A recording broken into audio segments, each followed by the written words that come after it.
Russia will go bankrupt in the next 18 months, and that's the best case scenario. Vladimir Putin has used smoke and mirrors to conceal Russia's economic disaster from the West. He has cherry-picked data, manipulated the Russian currency rates, and hid key economic statistics. Behind the scenes, local officials are protesting at parliament meetings, and tension is building rapidly. Through my research over the past few weeks, I've uncovered the truth behind Russia's economy. At the end of this video, I'll reveal exactly when Russia's elites may revolt against Putin. Sooner or later, the entire world is going to wake up to Russia's terrifying crisis. Although Russia may appear strong from an outside point of view, the country's economy is imploding. Subtle but shocking leaks have shown that the entire Russian economy is about to fall apart. Because of Western sanctions, $600 billion of corporate activity has flowed out of Russia. This effectively disintegrates 30 years of foreign investments since the fall of the Soviet Union. To give you context as to how severe this is, Russia's GDP only sits at 1.4 trillion. 42% of Russia's GDP has flown out of the country almost overnight. In all sectors except agriculture and some minor resource industries, Russia's exports decreased, reflecting a profound deindustrialization of what was once an economic powerhouse for at least half of the world. Russia now depends entirely not only on the import of high-tech components for its defense sector, aviation and automobile industries, as well as telecom equipment, computers, smartphones, and pharmaceuticals, but also the supply of uniforms for its troops. For example, those that have been ordered recently from Turkey and North Korea. Russia was and remains a pure resource economy that the West might rely on, but it's not dependent on.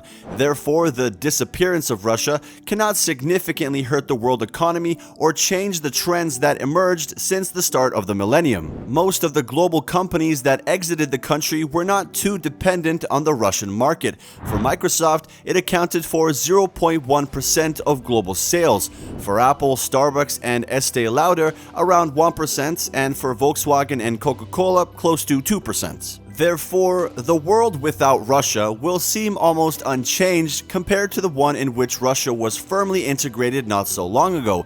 If Russia sinks entirely, not even a swirl would occur at the surface of the global economic ocean, and all the necessary adjustments would take just a couple of years, as the Western nations have already prepared themselves for a new greener economy that is not so dependent on fossil fuels, which are the only important Russian exports. And since the invasion of Ukraine, over 1,200 companies have stopped doing business in Russia. Russia claims that 12 to 15% of direct employment has been lost from sanctions. Using Russia's numbers, the indirect unemployment is estimated to be roughly 35 to 40% of Russia's labor force. This is because one man's spending power is another man's income. The YouTube channel named Inside Russia frequently uncovers the secrets behind Russia's closed doors. As a citizen of Russia, he's noticed that plenty of businesses are dying off. Even the stores that are still open have little to no activity because of low consumer activity. The vast majority of stores have closed down, so there's simply nothing to purchase for customers. When it comes to the products that still remain, prices have skyrocketed to new heights. Some of the sectors most dependent on international supply chains have been hit with debilitating inflation at around 40 to 60% on extremely low sales volumes. For example, foreign car sales in Russia fell by an average of 95% across major companies. During the last few months, imports into Russia have dropped so much that local companies don't even have the proper supplies to create their own products. Because of this, some products don't even exist at all. This is best exemplified by Russia's semiconductor shortage. Citizens can't even obtain basic necessities like refrigerators or cars because there aren't enough semiconductors. The US military found that Russia has been using semiconductors from dishwashers and refrigerators for military equipment. Russia has tried to mitigate this issue with unauthorized imports, but that hasn't worked out so far. Unauthorized imports are done through what's known as the gray market. Parallel imports into Russia are expected to hit $16 billion. However, this hasn't been enough to make up for Russia's import crisis. According to Yale professor Jeff Sonnenfeld, total imports are down 60% or roughly $150 billion. This means that parallel imports have only made up for roughly 10% of the imports that Russia lost. No matter what Putin tells you, the situation is clear. Consumer spending has fallen by a drastic amount, and Putin has been deceiving the West about the Russian economy by manipulating economic data. Positive analysis of Russia's economy has proliferated over the past few months. However, most of them detail how Russia's economy has withstood the pain of sanctions, though they all have one critical flaw.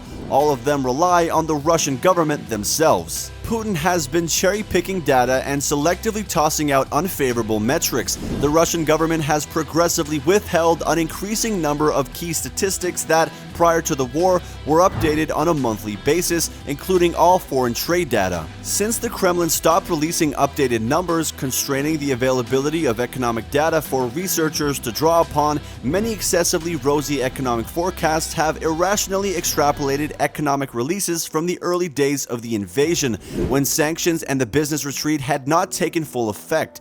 Even those favorable statistics that have been released are dubious, given the political pressure the Kremlin has exerted to corrupt statistical integrity. Using direct data sources, data mining of shipping data, and cross-channel checks, Yale professor Jeffrey Sonnenfeld has discovered the truth about Russia's economy. According to Sonnenfeld's research, it won't be long before everyone finds out about Russia's embarrassing situation. Putin has tried to disguise the economic statistics, the national economic statistics that they published for 30 years and almost fairly transparently, or at least to the part of the world believing him for the last 20 years. He's destroyed that all, as many economists have come to realize, destroyed that in just the last 4 or 5 months. So the standard national income statistics of imports, of exports, of oil sales, of commodity sales, capital inflows, capital outflows, the central bank standing, the loan origination, the foreign direct investment, the air flights, the volume of flight traffic and passengers, and private companies that used to have to report monthly what their performance was. None of that is transparent anymore. And a lot of naive Western journalists initially were falling for this, as he's manufacturing new statistics instead of what every other country, including his own, has been putting out there for decades. So clearly he's been hiding something, and it's for very good reason. He's hiding a lot. They have massive unemployment. They have soaring inflation. Their imports have dropped by half. China's not making up for it, and they don't know what to do with their energy, which is so most of their income, thanks to huge miscalculations.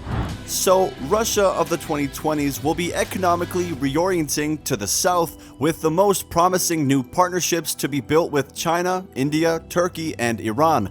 The main problem with this reorientation, however, is the deeply unequal nature of the emerging partnership. None of these nations have been as dependent on technology transfers or business investments from Russia as they have been on Western ones. These nations almost exclusively import Russian commodities like oil, gas, and coal. Of course, there is nothing wrong with buying commodities from your neighbor, but fossil fuels may be supplied from numerous sources, and it's much easier to overcome a dependency on them than, for example, technology solutions and high-tech products. All of this suggests that Russia's turn to these countries is a situational and forced one, and Putin's new orientation depends not so much on its own calculations as it does on its partners' interests. According to the Russian government themselves, Russian oil is selling at a 30% discount compared to the global benchmark.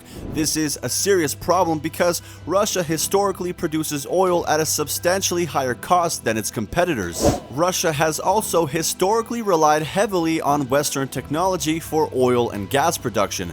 This means that oil and gas production is likely costing much more than usual. But Putin has an even bigger problem.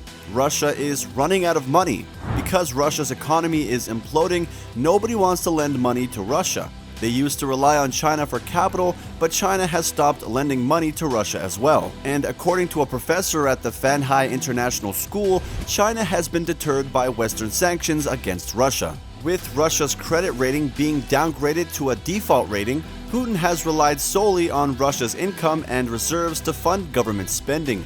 The one issue with this is that Russia's spending more than it's earning. And according to the Russian Ministry of Finance, Russia is currently running a budget deficit of 2%. This means that Russia is spending 2% more than it's earning. This budget deficit could be even larger, but for the sake of this video, let's just assume that Russia is telling the truth. So, where is the funding for this 2% deficit coming from? Well, this is where the Rainy Day Fund comes into play.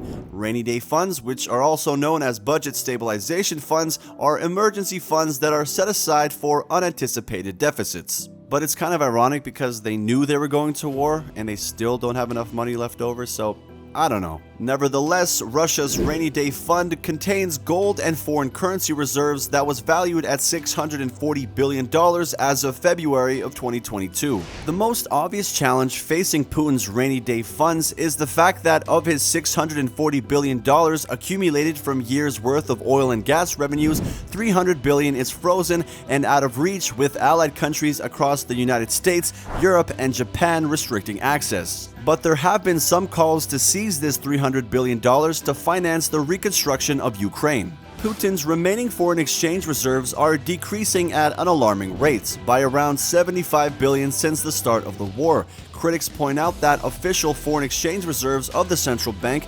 technically can only decrease due to international sanctions placed on it, and they suggest that non-sanctioned financial institutions such as Gazprom Bank could still accumulate such reserves in place of the central bank. While this may be technically true, there is simultaneously no evidence to suggest that Gazprom Bank is actually accumulating any reserves given sizable strain on its own loan book. Furthermore, although the finance ministry had planned to reinstate a long-standing Russian budgetary rule that surplus revenue from oil and gas sales should be channeled into the sovereign wealth fund, Putin axed this proposal as well as guidelines directing how and where the national wealth fund can be spent. As finance minister, Anton Silvanov floated the idea of withdrawing funds from the national wealth fund equivalent to a third of the entire fund to pay for the deficit this year. If Russia is running a budget deficit requiring the drawdown of a third of its sovereign wealth fund when oil and gas revenues are still relatively strong, all signs indicate a Kremlin that may be running out of money much faster than is conventionally appreciated. Russia is currently spending $75 billion every 5 months, which means that Russia only has about 17.67 months left before the country runs out of money. This is in the best case scenario, once again, where spending remains constant. Because Russia's economy is imploding, spending will only have to increase. Russia's finance ministry recently reported that other Russian ministries are requesting 5 trillion rubles per year of increased spending, which is an $84 billion increase in spending per year, which translates to $7 billion of additional spending per month. And with the increased spending levels, Russia only has 12 months left before the country runs out of money. Given the alarming situation in Russia, a Russian revolt may occur. Former FBI Special Agent Clint Watts believes that there's a high chance that a revolt will occur either through a military coup or a popular uprising. Granted, Putin has done an incredible job at coup-proofing the government, but a coup could still occur. Despite the countermeasures that Putin has set in place, Ukrainian intelligence has suggested that Russian generals and KGB officials are planning to overthrow Putin. Such a coup would be done through the Silovarks, which is a group of military elites. Silovarks are also believed to be the backbone of Putin's regime. Rumors are that they have the ability to use intelligence networks, state prosecutors, and armed forces. If a coup from the Silovarks were to happen, it would definitely be done before Russia runs out of money. And given that Russia has 12 to 18 months roughly worth of reserves, Putin could be overthrown within the next 4 to 12 months. So there you have it, Russia's economic disaster that will unfold over the next 1 to 2 years. This video is just a part of a series that exposes the truth behind the global economy. If you would like to see more videos similar to this, please hit the like and subscribe button, and I will see you in the next video.